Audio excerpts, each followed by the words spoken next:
देश तथा प्रदेश में कोरोना मरीजों की संख्या लगातार बढ़ती जा रही है और सरकार प्रयास कर रही है कि किसी तरह से ये जो चेन है कोरोना की एक दूसरे से संक्रमण होने की उसे रोका जा सके। इसी के दृष्टिगत देश भर में विभिन्न राज्यों ने लॉकडाउन लगाए हैं। ये देखने में आया है कि सरकार के लाख आग्रहों के बावजूद लोग बड़ी संख्या में बाजारों में देखे जा रहे हैं।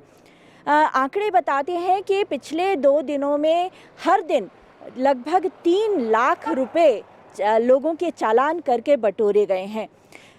ज़रूरत है कि हम लोग खुद अपना ध्यान रखें, क्योंकि अगर चालान होगा तो कोरोना नहीं भागेगा। यानी कि चालान सिर्फ एक रोकने का पुलिस को निर्देश है कि भाई लोगों को सावधानी बरतने को कहा जाए, उनका ये एक कार्रवाई है।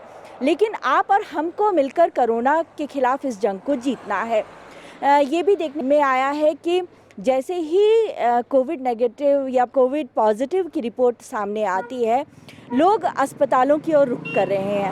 हमारे आपसे ये आग्रह रहेगा कि धैर्य बनाए रखें, क्योंकि धैर्य से इस लड़ाई को जीता जा सकता है, साहस से इस लड़ाई को जीता जा सकता है। जब आपकी रिपोर्ट कोविड पॉजिटिव आती है तो ये देखने में आया है कि 90% से ज़्यादा लोग घर में ही सावधानियां बरतकर ठीक हो जाते हैं। केवल 10% लोग ऐसे हैं जिनको डॉक्टरी सलाह की यानी और अधिक जो मेडिसिन्स हैं उनको खाने की ज़रूरत पड़ती है, और केवल 2% लोग ऐसे हैं जिनको वेंटिलेटर्स और ऑक्सीजन की आवश्यकता होती है।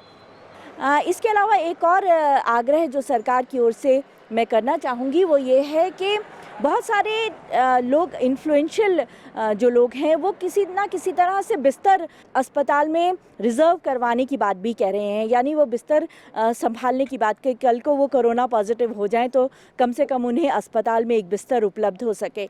ये सही तरीका नहीं है, क्योंकि इस तरह से करके आप एक ज़रूरतमंद का हक मार रहे हैं। पूरे देश में जो है सबको मालूम है कि सुविधाएं उतनी नहीं है जितनी तेज़ी से ये संक्रमण बढ़ रहा है। तो हम ज़रूरत है कि हम आप घर में रहें, क्योंकि अगर आप घर में रहेंगे तो संक्रमण से कहीं ना कहीं आपका जो खतरा है वो कम हो जाएगा, आप संक्रमित नहीं होंगे। और सरकार को आपके लिए और ज़्यादा सुविधाएं जुटाने की आवश्यकता नहीं होगी। हमने ये देखा है कि अस्पताल, बेड, ऑक्सीजन, आईसीयू, इसके अलावा वेंटिलेटर्स, ये कोई इलाज नहीं है, क्योंकि कोरोना का अभी कोई इलाज नहीं ढूंढा गया है। सिर्फ सावधानी से, सिर्फ अच्छी लाइफस्टाइल से आप कोरोना के खिलाफ जंग को जीत सकते हैं। कैमरामैन राकेश कुमार के साथ नंदिनी मित्तल, डीडी न्यूज़, शिमला।